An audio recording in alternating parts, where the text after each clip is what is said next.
अभी हमारा next step है स्टेप 5, जिसमें हम कैलकुलेट करेंगे फोर्स।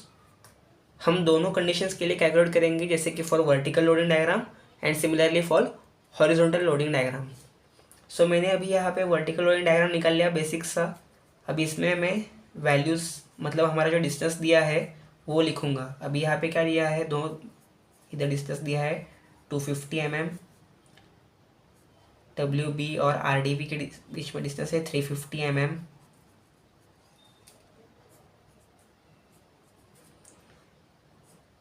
सिमिलरली मुझे ये पूरा टोटल लेंथ दिया है 1000 mm।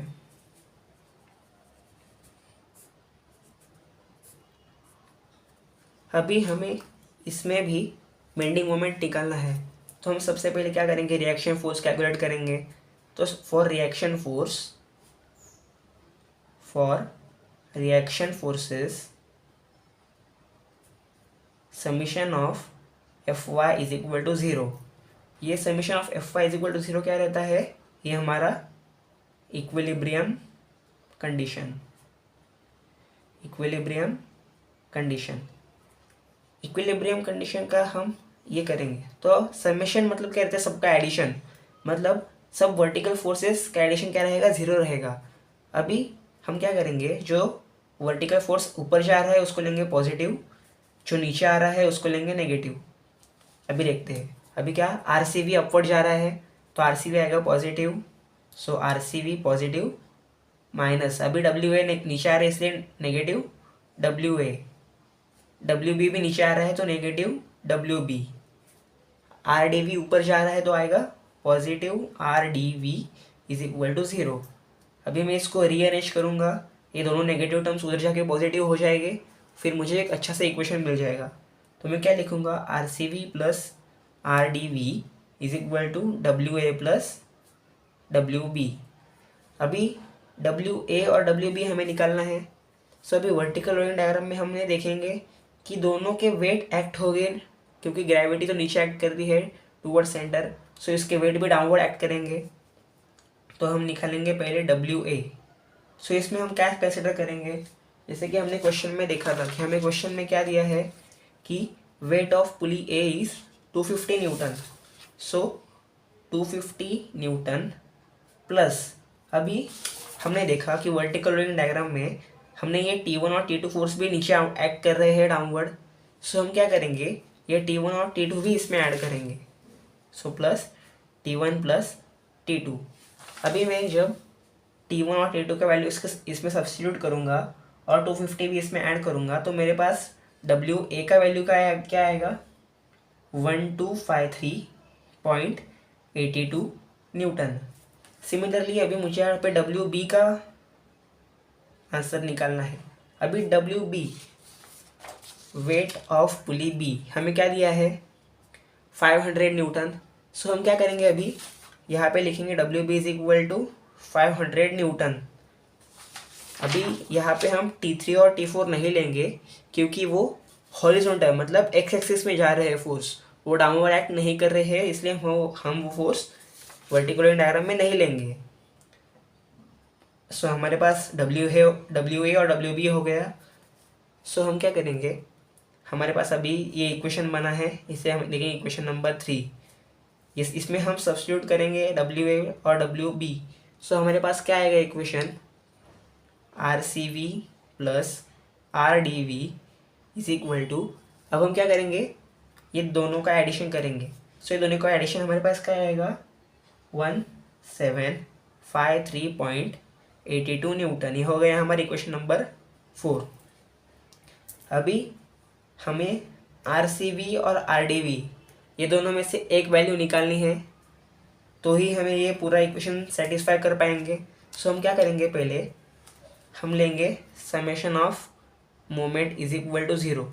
जैसे भी हमने यहाँ लिया कि summation of F Y is equal to zero, वैसे ये भी इक्विलिब्रियम कंडीशन रहता है कि summation of M is equal to zero. So हम अभी इसमें क्या करेंगे, टेकिंग मोमेंट एट, अभी देखो ये डायग्राम है, यहाँ पे हमारा है पॉइंट सी, ये पॉइंट डी, ये पॉइंट ए और ये पॉइंट बी। हम क्या करेंगे, ये दोनों एंड्स पे किधर भी एक मोमेंट ले लेंगे। जैसे कि मोमेंट एट, समझो मैंने ले लिया डी, मोमेंट एट डी। तो मोमेंट एट डी मैंने ले लिया, तो हम क्या करेंगे, इसके ये साइड में जब जो इतने भी फोर्स रहेंगे उनके इधर मल्टीप्लाई करते जाएंगे। देखो कैसे, मोमेंट क्या रहता है, फोर्स इनटू परपेंडिकुलर डिस्टेंस। अभी ये इसमें भी एक कंडीशन रहता है, अगर क्लॉकवाइज लोगे तो पॉजिटिव। तो अभी देखो, अगर मैं डी पे ले रहा हूँ, इधर मैंने पॉइंट रखा और ये फोर्स देखूंगा, तो ये फोर्स ऐसा घूम के जा रहा है, मतलब ये पॉजिटिव हो गया। सो मैं क्या लिखूँगा, आर सी वी पॉजिटिव, तो आर सी वी इंटू ये पॉइंट से ये पॉइंट का डिस्टेंस कितना है 1000, so multiply by 1000। Next force W A, अभी डब्ल्यू ए एंटी क्लॉकवाइज जा रहा है, तो मैं लिखूँगा नेगेटिव डब्ल्यू ए, नेगेटिव डब्ल्यू ए इंटू, अभी डब्ल्यू ए से मेरा डी पॉइंट इतना डिस्टेंस कितना है, तो मैं करूँगा 1000 माइनस 250, तो आएगा आंसर 750। अभी डब्ल्यू बी भी नेगेटिव है, तो W B into 350 is equal to 0। अभी ये पूरे इक्वेशन में मेरे पास सिर्फ एक ही अननोन है, आर सी वी। मेरे पास डब्ल्यू ए का वैल्यू है यहाँ पे, डब्ल्यू बी का वैल्यू भी हमने निकाला है इसमें। अभी ये वैल्यू हम सब्स्टिट्यूट करेंगे इक्वेशन में, तो हमारे पास आर सी वी का आंसर हमें मिल जाएगा 1115.365 न्यूटन। अभी आर सी वी का वैल्यू मिला हमें, तो आर सी वी का वैल्यू हम सब्स्टिट्यूट करेंगे इक्वेशन नंबर 4 में। सो हमारे पास यहाँ पे आर डी वी अननोन है, तो हमें यहाँ पे मिल जाएगा आर डी वी। सो हमारा आर डी वी क्या आएगा 638.455 न्यूटन। अभी हम क्या करेंगे, ये हमने रिएक्शन फोर्स निकाल ली है, अभी हमें यहाँ पे मोमेंट निकालना है पूरे सम में। तो हम क्या करेंगे, टेकिंग मोमेंट्स, अभी जहाँ पे भी सपोर्ट रहता है वहाँ पे बेंडिंग मोमेंट ऑलवेज 0 है। So moments at C is equal to moment at D is equal to 0, क्योंकि सपोर्ट से तो वहाँ पे बेंडिंग मोमेंट 0 रहेगा। अभी हम लेंगे bending moment at A, moment at A. अब मैंने क्या बताया कि मोमेंट मतलब क्या रहता है, फोर्स इनटू परपेंडिकुलर डिस्टेंस। सो अभी मुझे ए तक चाहिए ना, तो पॉइंट ए मेरे पास ये है, तो मैं क्या करूँगा, ये साइड मेरे पास वाला फोर्स कौन था, ये आर सी वी, ये अपवर्ड जा रहा है, तो ये क्या है पॉजिटिव। सो मैं क्या लिखूँगा, आर सी वी इंटू, अभी पॉइंट क्या है ए, सो ए पॉइंट से सी पॉइंट का डिस्टेंस मेरे पास 250 mm है, तो मैं यहाँ पे 250 मल्टीप्लाई कर दूंगा, फिर मुझे क्या मिल जाएगा 278.84 into 10³ newton mm। R C V का वैल्यू मैंने निकाला यहाँ पे, और मैंने ये जो डिस्टेंस है वो यहाँ पे लिख दिया। सिमिलरली मैं निकालूंगा मोमेंट एट बी। अभी बी के पास अगर मैं वापस ये सी लूँगा, फिर मेरे को डब्ल्यू ए लेना पड़ेगा, इसलिए मैं पास वाला फोर्स लूँगा आर डी वी। सो यहाँ पे क्या आएगा, आर डी वी इंटू ये डिस्टेंस कितना है 350, सो लिखेंगे यहाँ पे 350। और अगर मैं ये सॉल्व करूँगा तो मेरे पास आंसर आएगा 228.459 इंटू 10³ न्यूटन mm। अभी ये हो गए हमारे वर्टिकल लोडिंग के लिए डायग्राम के लिए फोर्सेस। सो हम अब क्या करेंगे, सेम कैलकुलेशन करेंगे फॉर हॉरिजॉन्टल लोडिंग डायग्राम। सो अभी जैसा कि हमने वर्टिकल लोडिंग डायग्राम के लिए कैलकुलेट किया, वैसे हम अभी हॉरिजॉन्टल लोडिंग डायग्राम के लिए कैलकुलेट करेंगे।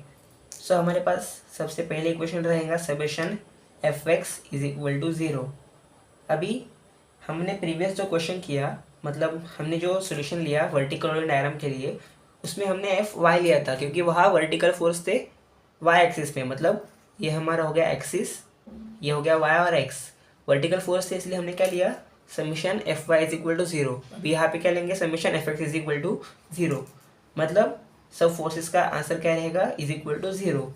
सो हम इसमें भी करेंगे, ये रहेंगे पॉजिटिव, नीचे वाला नेगेटिव। सो क्या आएगा answer equation RCH minus WB dash. अभी यहाँ पे हम कन्वर्जन थोड़ा सा चेंज करेंगे इसका नोटेशन, क्योंकि हमने वर्टिकल रोइंग डायग्राम में भी यहाँ पे WB लिखा था और यहाँ पे भी WB लिखेंगे तो कन्फ्यूजन हो सकता है, इसलिए हम यहाँ पे WB डैश लिखेंगे और ये आगे कंटिन्यू करेंगे solution. RCH positive, WB dash negative, फिर से RDH positive, RDH is equal to 0। So अभी मेरे पास ये सब हो गया, मुझे ये वैल्यू मिल गया। तो अभी मैं क्या करूँगा, इसका इक्वेशन बनाऊँगा RCH plus RDH is equal to, अभी मेरे पास WD डैश। अभी हॉरिजॉन्टल लाइन डायग्राम है, तो हमने क्या देखा था कि इसमें अभी कौन से फोर्सेस है, T3 और T4 फॉर पुली B। सो हम क्या करेंगे, WB डैश को लिखेंगे T3 plus T4। So equation क्या बन जाएगा हमारा यहाँ पे, RCH plus RDH is equal to, हम ये सब्स्टिट्यूट करेंगे, हमारे पास इक्वेशन आ जाएगा 754.97 न्यूटन। ओके, फिर हम फिर से मोमेंट लेंगे, सो लिखेंगे summation of moment is equal to 0। So हम क्या करेंगे, will take moment at point, let's take moment at point D। So क्या आएगा, मोमेंट एट D, हमें मालूम है मोमेंट सपोर्ट पे क्या रहता है, 0 रहता है। सो सपोर्ट पे हम लेंगे मोमेंट, तो क्या आएगा RCH into distance 1000, force into perpendicular distance, clockwise जा रहा है पॉजिटिव। सो अभी यहाँ पे रखेंगे तो ये ऊपर जा रहा है तो आएगा पॉजिटिव, तो आएगा ये पॉजिटिव। अभी ये WB नीचे आ रहा है नेगेटिव, तो यहाँ लिखेंगे negative WB dash into distance what is 350 which is equal to 0। अभी यहाँ पे मुझे RCH मिल जाएगा। अभी देखो मेरे पास WB डैश है, ये वैल्यू 754.97। सो मेरे पे सब्स्टिट्यूट करूँगा, फिर कैल्शियम मिला के मुझे RCH का वैल्यू मिल जाएगा समथिंग 264.241 न्यूटन। अभी ये वैल्यू RCH का जब मैं इक्वेशन में सब्स्टिट्यूट करूँगा ये वाले, तो मुझे RDH का वैल्यू भी मिल जाएगा। तो RDH का वैल्यू क्या आएगा, RDH is equal to 490.72 newton. अब हम क्या करेंगे, मुझे रिएक्शन फोर्स तो मिल गए, तो अब हम क्या करेंगे, मोमेंट लेंगे, moment eight C end moment at D, moment at C and इसका मोमेंट एट C हॉरिजॉन्टल लिखते हैं यार, मोमेंट ऑट D हॉरिजॉन्टल। अभी moment at C end moment at D तो क्या रहेंगे, सपोर्ट से, तो वहाँ पे क्या रहेगा अपना बेंडिंग मोमेंट 0। अब हम लेंगे moment at A, moment at A horizontal is equal to nearest force, इसके पास वाला कौन सा है सबसे, RCH, तो RCH इंटू डिस्टेंस क्या है 250। तो RCH इंटू 250 जब हम करेंगे तो हमारे पास आंसर क्या आएगा, 66.06 इंटू 10⁻³ न्यूटन mm। सिमिलरली हम निकालेंगे MB हॉरिजॉन्टल, B हॉरिजॉन्टल, तो क्या लेंगे RDH इंटू डिस्टेंस 350। सो हमारे पास इसका आंसर क्या आ जाएगा, 171.75 इंटू 10³ न्यूटन mm। अभी हमारे पास दोनों कंडीशन के लिए बेंडिंग मोमेंट हमने निकाल लिए, जैसे कि हमने वर्टिकल रोइंग डायग्राम में निकाला था, हम इसमें भी RCV और MAV ये लगा देंगे, क्योंकि ये सब कैलकुलेशंस वर्टिकल रोइंग डायग्राम के लिए है। तो अब हम क्या करेंगे, ये दोनों का कॉम्बिनेशन में एक बेंडिंग मोमेंट निकालेंगे। तो हम क्या निकालेंगे, मोमेंट एट A, दोनों का इक्विवेलेंट निकालेंगे, इक्विवेलेंट बेंडिंग मोमेंट। सो इसका क्या फॉर्मूला रहेगा, अंडर रूट MAH, मतलब हमारा हॉरिजॉन्टल वाला स्क्वायर प्लस दूसरा कौन सा है हमारे पास ए के लिए वर्टिकल, उसका स्क्वायर। तो मेरे पास MAH का वैल्यू यहाँ पे लिखा है। सिमिलरली मैंने MAV का फॉर्मूला भी यहाँ पे वैल्यू यहाँ पे लिखा है। तो मैं दोनों इसमें सब्स्टिट्यूट करूँगा, दोनों का स्क्वायर करके ये इक्वेशन सॉल्व करूँगा, तो मुझे equivalent bending moment at A मिल जाएगा। Moment at A is equal to 286.55 into 10⁻³ newton mm। Similarly मैं कैलकुलेट करूँगा for B. So moment at B is equal to under root MBH square plus MBV square. MBH और MBV का value हमने निकाला है, वो इसमें सब्स्टिट्यूट कर देंगे तो हमें मिलेगा MB का वैल्यू 281.83 इंटू 10⁻³ न्यूटन mm। अब इसमें से बड़ा कौन सा है, MA या MB?